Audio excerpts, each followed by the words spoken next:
Welcome to the instrument setup and buyer's guide for the drum kit. Now when you're getting started playing the drums, one of the first decisions you're going to have to make is, do I want to go with an electronic drum kit or an acoustic drum kit like this one?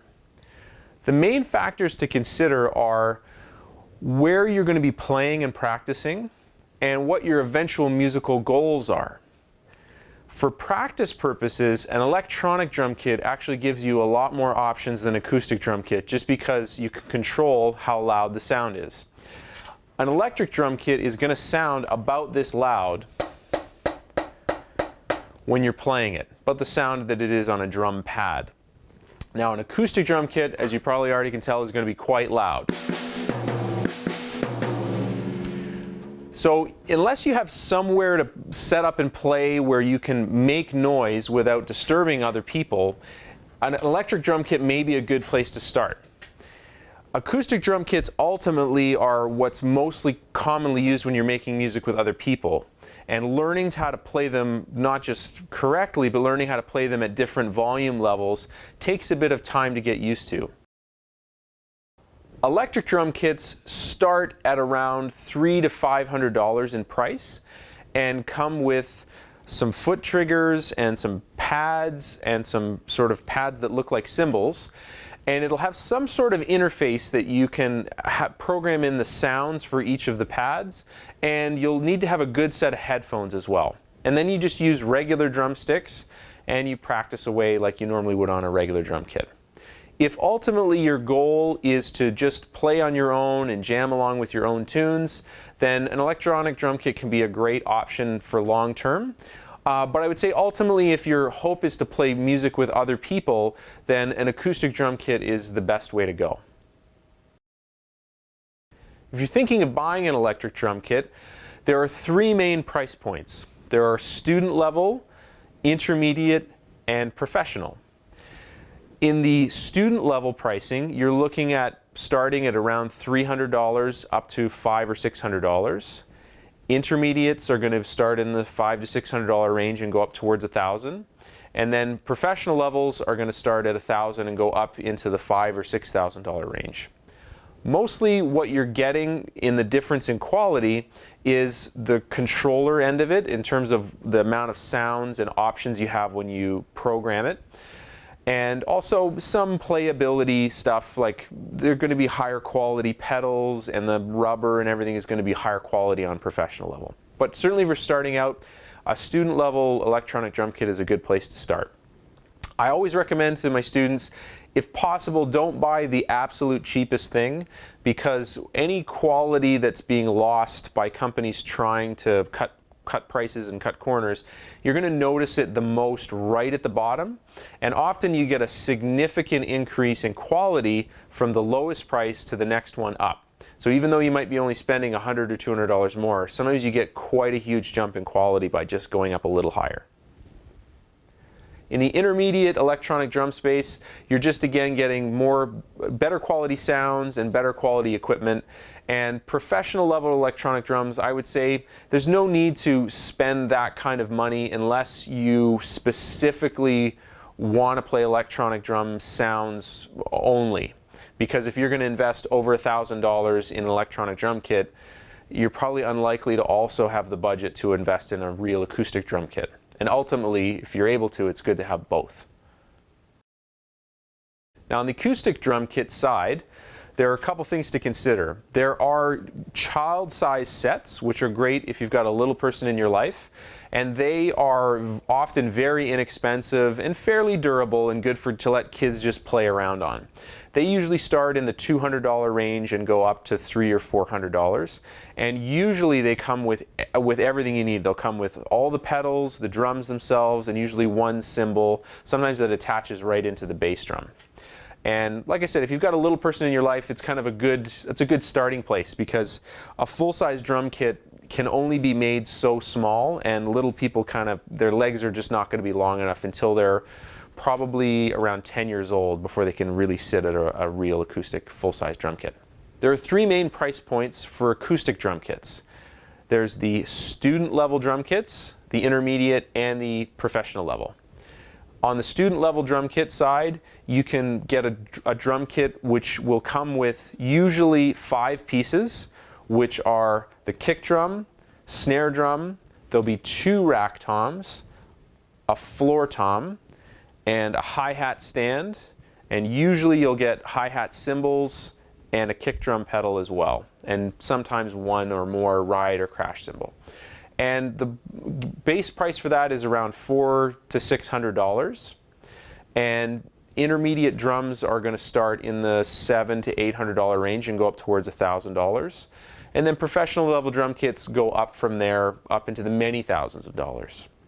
Now, one of the great things about drum kits is so many of the parts are interchangeable. So you can start with a fairly base level drum kit and upgrade many different kinds of parts of it. For example, when you play drum kit, a lot of what you're hearing is you play the snare drum a lot. So if you get a very basic drum kit and you're not happy with the snare sound, you can just buy a different snare drum, and it really upgrades the sound quality of your drum kit with just one upgrade. Another thing like that is your kick drum pedal. When you have a cheaper drum kit, it's one of the places you'll really feel the difference. Really high-end kick drum pedals are very smooth and even all the way through, and they often have 2 chains, so they're super durable. And again, you can upgrade just that part. So this drum kit is what's called a Pearl Export Series, and it's a very famous, lots of people have them. They're not too expensive. Brand new, they cost about $900. And I've had this drum kit for a really long time, and it sounds great, and I'm very happy with it. In acoustic drums, the size of the drums affects the price as well. There are different kinds of drum kits for different kinds of drumming. On the very small end, after you have the children's drum sets, are what are called cocktail kits, and they're designed to be very compact, very lightweight, and for playing cocktail parties essentially. So you could fit it in a little corner and play it quite quietly and it would sound good. Going up from there, you're going to have a jazz kit, which will have a much smaller bass drum than this, and the other drums will often be smaller. Everything will be a little bit more tight and compact. This drum kit here is a fairly standard size. It's a 22-inch bass drum, a 14-inch snare drum, there's a 10-inch tom, there's also a 12-inch tom that comes with this kit that I don't use, and a 16-inch floor tom. And these are all very standard sizes for a full-sized drum kit. And this can be used in rock and reggae.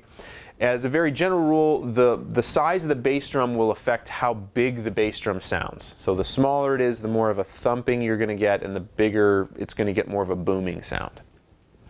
In terms of cymbals, hi-hat cymbals are fairly standard sizes. The hardware in a hi-hat stand varies greatly. If you're playing really hard and if you're playing louder, more aggressive music, you're going to want hardware that's really tough and durable. And again, it's just more expensive. But as a beginner starting out, you can get sort of a lower end set of hardware and stands, and usually they'll be fairly consistent. The cymbals are the next piece, and this is a fairly standard setup. I've got 2 crash cymbals and 1 ride cymbal. The ride cymbal will usually be larger, and it's usually the most expensive cymbal to buy. You can often get a set together, like the hi-hat cymbals, a couple of crashes, and a ride cymbal in one thing, so they'll all tonally match.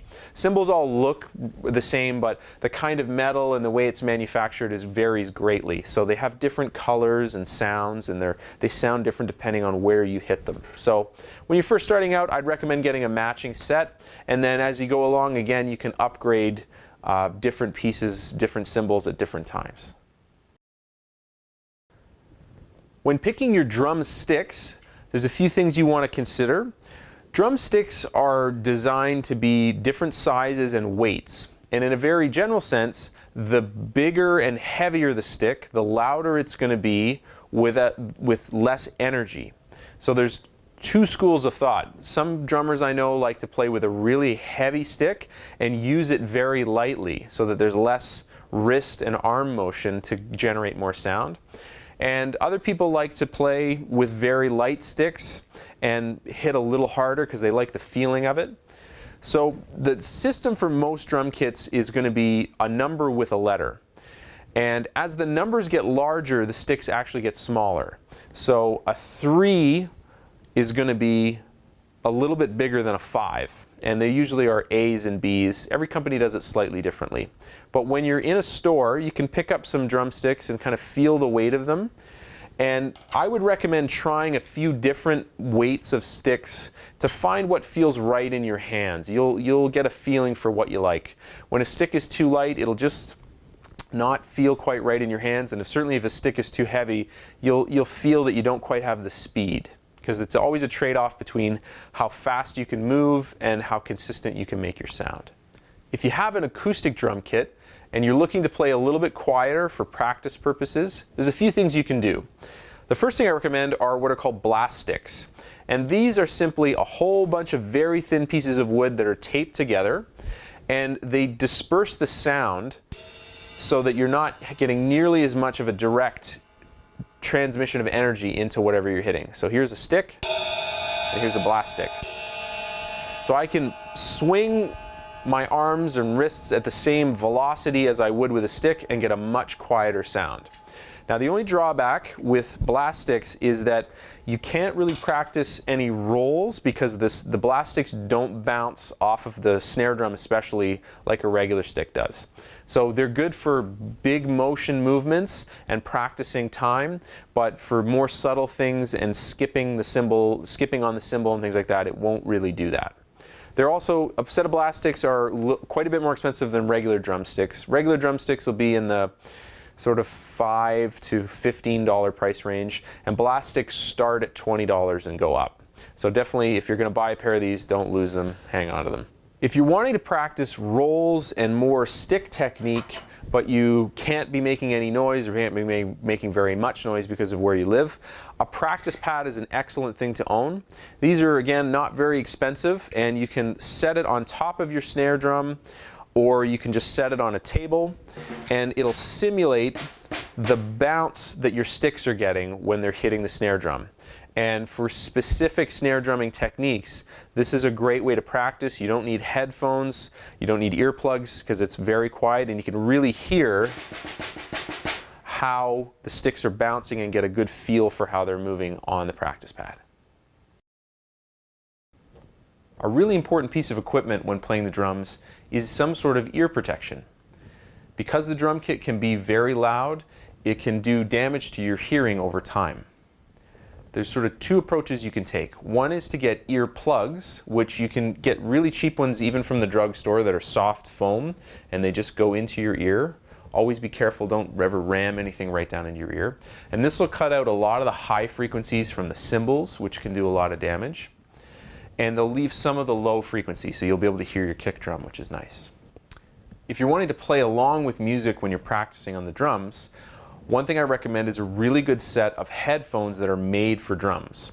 So these are Vic Firth, and what they are is they're designed for drummers. So they fit over your ear, and they're essentially like an industrial level set of ear protection, like you'd see at an airport or in a factory or something where people are around things that are really loud, so it blocks out all the sound.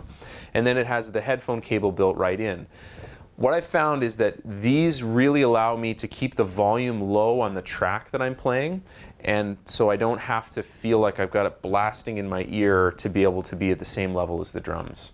And a regular set of headphones, even if they're high quality but they're not made for drumming, you're going to find that you have to crank up the volume really loud to have them be louder than the amount of sound that's leaking in the sides.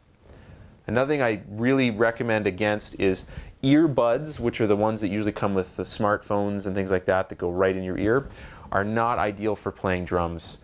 Part of it is that the speaker in the headphone is really close to your eardrum, so if you are cranking it up, you're going to get a lot of damage right away.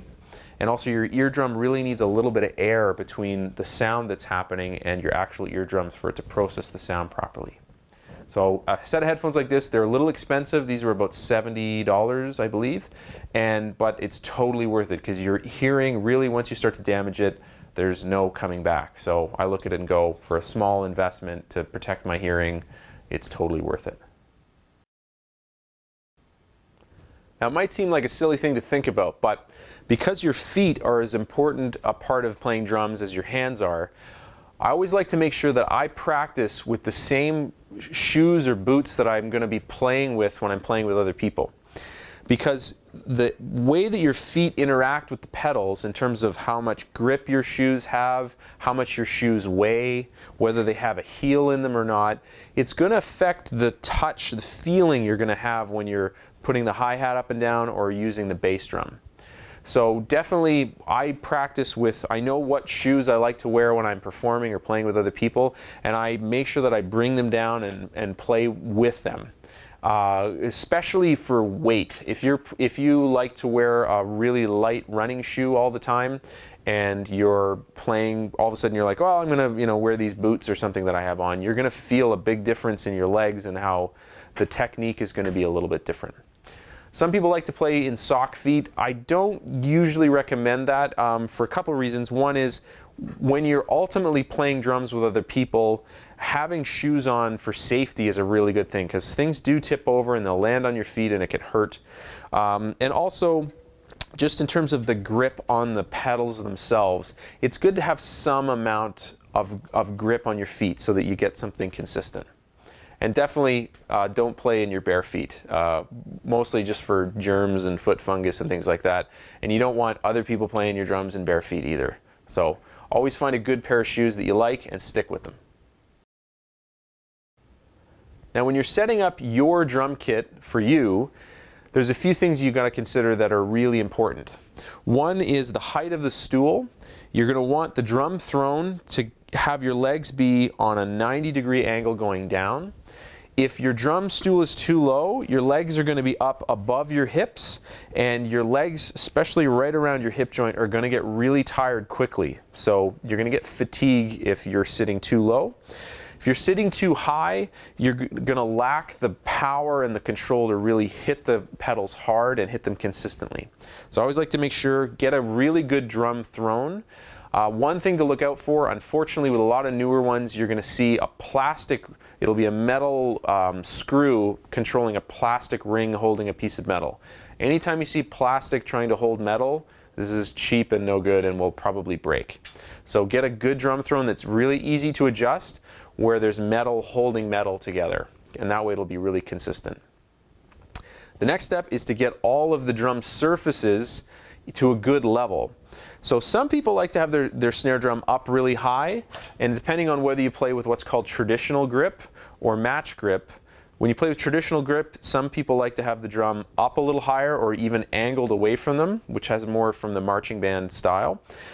For match grip, I recommend having it be completely flat and up a little bit higher than your knees. One thing you'll notice is if you're hitting the snare drum and your hand or your stick is hitting your left thigh, then probably your snare drum is a little bit too low. The other thing to notice, if you're hitting the rim a lot, if you're hitting the rim a lot and you don't mean to, then probably your snare drum is a bit too high. So these are kind of some things to think about. When you're reaching forward to a rack tom, you want to feel like it's right there at the end of your extension. So you don't want to feel like you have to lean forward into it, and you also don't want to feel like it's too close so you're not getting enough power. The floor tom should be at the same height level as the snare drum, and again, should feel comfortable to hit it, and also a comfortable movement around the drum kit with your hands. You don't want to feel like you're reaching way over or having to reach back when it comes to the floor tom. With the hi-hat, again, it's a very personal thing. I like to have it up maybe 4 inches off the snare drum. It depends on how much on top of the hi-hat playing you're doing and how much sort of on the side you want to be doing. If it's too low, when you're playing, you'll click the sticks when you're playing in cross position, and if it's too high up, you won't be able to play on top of the hi-hat. So it's good to find a happy medium. With the cymbals, I like to have them near the end of my arm extension for both hands, because sometimes you're going to be playing a crash cymbal with your left hand and sometimes you're going to be playing with your right hand. Now if you're left-handed, you're just going to reverse all of this stuff around. Drum kits are easy to switch either right-handed or left-handed. Really make sure to take the time to feel comfortable with your drum kit before you start playing. An extra 2 or 3 minutes of really feeling like everything is exactly where you want it is Really important for your long-term ability to play without injury and to minimize fatigue. If you're noticing that any part of your drum kit feels like it's a stretch or a reach, or it's too close, or it's too high or too low, really take the time to get it set exactly the way that you like. In a lot of modern drumming, there is the use of two kick drum pedals. And a lot of students ask me, should I get this right away? It's a little bit more money. A thing to think about with that, I don't generally recommend starting out with a double bass drum pedal. The main reason is that the hi-hat is really an important part of your sound on an entire drum kit. And as soon as you get into a double bass drum pedal, you're kind of neglecting the subtlety of the hi-hat. For certain styles, however, you need a double bass pedal. If you're playing really fast, aggressive, like heavy metal and a lot of newer heavy rock, you can't play the drum parts without a double bass pedal, because the bass pedal is going so fast you can't do it with a single bass pedal. So that's the only thing I would say is if you're really in love with a kind of music that really needs it, then maybe you want to start out there. But as a general rule, I like to say keep your foot on the hi-hat and get used to playing double strokes as fast as you can with one bass drum pedal. With an acoustic drum kit, if it's going to be living in one location, like at your house, you don't really need to think too much about cases or bags for any of the drums or cymbals. But if you are going to be traveling with a drum kit, it's really important to transport things safely so that the drums don't get scratched or damaged and the cymbals don't get cracked and scraped. A basic cymbal bag is just a big open thing that has different sleeves in it that you can slide the cymbals into, and it'll have some kind of a zipper. Usually it'll also have a spot to keep all your drumsticks. And a cymbal bag is a great thing to have because oftentimes if you're going to rehearsals or someone else may have a drum kit at their house and you may just want to have your own cymbals because you like the sound, you can just grab a cymbal bag and take all your cymbals with you. For the drums themselves, there's two types of cases. You can get hard shell cases, which I don't really recommend unless you're a professional and you're touring. They're big, they're heavy, they're expensive. You can get soft cases for all of the drums, and they're usually more affordable. They give you the basic protection that you need, which is a little bit of soft protection, and mainly to keep things from scratching and banging into it, because if you just put the drums themselves in the back of a car and one thing falls into another, it might leave a big scrape or crack, especially if you're in a cold climate. So if you're going to be moving your drums around a lot, I definitely recommend getting some cases for the drums and a cymbal bag. The hardware itself, you can sometimes go a little cheaper on that. The hardware is usually very heavy, so you're going to need some kind of a heavy-duty bag. Lots of people I've seen use hockey bags or some kind of like a big camping bag to keep everything inside. Definitely make sure it has a strap. Another good option is some newer pieces of luggage have wheels on them, so you can kind of stick everything in there and then roll it.